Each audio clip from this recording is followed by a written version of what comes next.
Hello viewers, আপনারা দেখছেন unlimited take with সৌম্যচাটের জি, আর আমি আপনাদের হোস্ট সৌম্যচাটের জি। আজকে কোনো টেক ভিডিও করবো না, আজকে একটা খুব ফানি গল্প, মানে রিয়াল স্টোরি আপনারা হয়তো টিভিতে দেখেছেন, সেটাই আপনাদেরকে বলবো। আপনারা জানেন বিহারে প্রতিদিন কিছু না কিছু একটা হয়েই থাকে, ওখানে কোনো না কোনো একটা কাণ্ড প্রতিদিন হবেই, একটা ম্যান্ডেটরি ওখানকার। আর বিহার থেকে এসছে India is not for beginners কথাটা। এবার হয়েছে কি আপনাদের একটু বলি। নেপালের বর্ডার ক্রস করে তিনজন জঙ্গি আমাদের ইন্ডিয়ার বর্ডারে ঢুকে পড়েছে। তারপরে এসে ওরা আশ্রয় নিয়েছে বিহারে। তারপরে ওরা হয়তো বিহার থেকে ইন্ডিয়ার অন্য কোনো জায়গায় চলে যেত, কিন্তু অন্য কোনো জায়গায় যাওয়ার আর সুযোগ হয়নি। তার আগে পুলিশ কিছুই করেনি, এর মধ্যে আমি বলে দিচ্ছি আপনাদের, পুলিশ কিচ্ছু করেনি। পুলিশ শুধু এসে এই তিনজন জঙ্গিকে অ্যারেস্ট করেছে, ব্যাস। আর বাকি যা কাণ্ড করেছে সব বিহারের জনতা করেছে। এবার কী হয়েছে, ইন্ডিয়া পুলিশ খবর পেয়েছে যে তিনজন জঙ্গি নেপালের বর্ডার ক্রস করে ইন্ডিয়াতে আমাদের বিহারে এসছে। তো বিহারে পুরো সব জায়গায় পোস্টার লাগিয়ে দিয়েছে তিনজন জঙ্গির। আর এদেরকে দেখতে পেলে এত টাকা করে দেওয়া হবে, কত টাকা যেন ছিল, 5,000 না 10,000 কত টাকা একটা ছিল। তো ওরা সব লাগিয়ে দিয়েছে চারিদিকে। এবার এদিকে বিহারের পুলিশ চারিদিকে খুঁজছে, আর তারই মাঝে তিনজনের মধ্যে দুজনকে বিহারের জনতা দেখতে পায়। তারপরে হয়েছে শুরু আসল কাণ্ডটা হয়েছে। প্রথমে একজনকে ধরেছে, প্রথমেই দুজনকে ধরেনি, প্রথমে একজনকে ধরেছে। সে একটা আপনার ভিডিও চলছে, আপনি দেখতে পাচ্ছেন, একটা ধান চাষ হয়, তার মধ্যে লুকিয়ে বসেছিল, মানে ধান ক্ষেতের মধ্যে লুকিয়ে বসেছিল।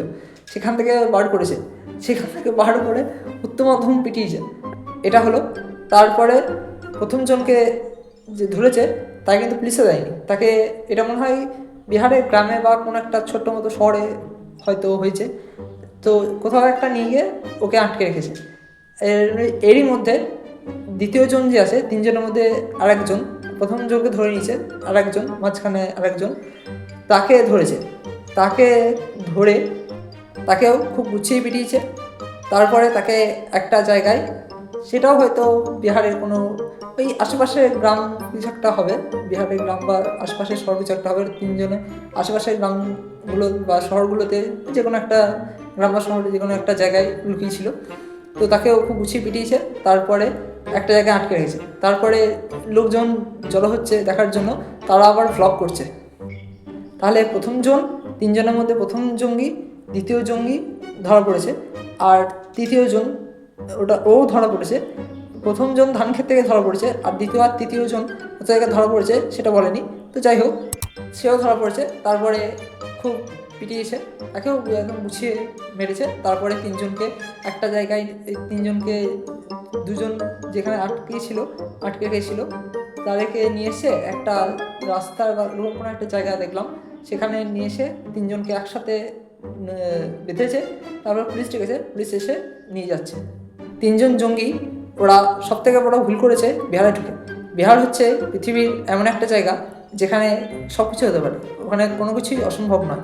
এবার প্রথম আর দ্বিতীয় জন যখন ধরা পড়েছে, তৃতীয় জন হয়তো খবর পেয়েছে, মানে তারও আতঙ্ক হয়ে গেছে, মানে জঙ্গিদের আতঙ্ক, মানে বুঝতে পারছেন মানে কীরকম অবস্থা। সবশেষে আমি আমাদের ইন্ডিয়ার honourable home affairs minister Shri Amit শাহকে অনুরোধ করব যে আপনি বিহারের জনতাকে বিএসএফ হিসাবে নিয়ে আসুন।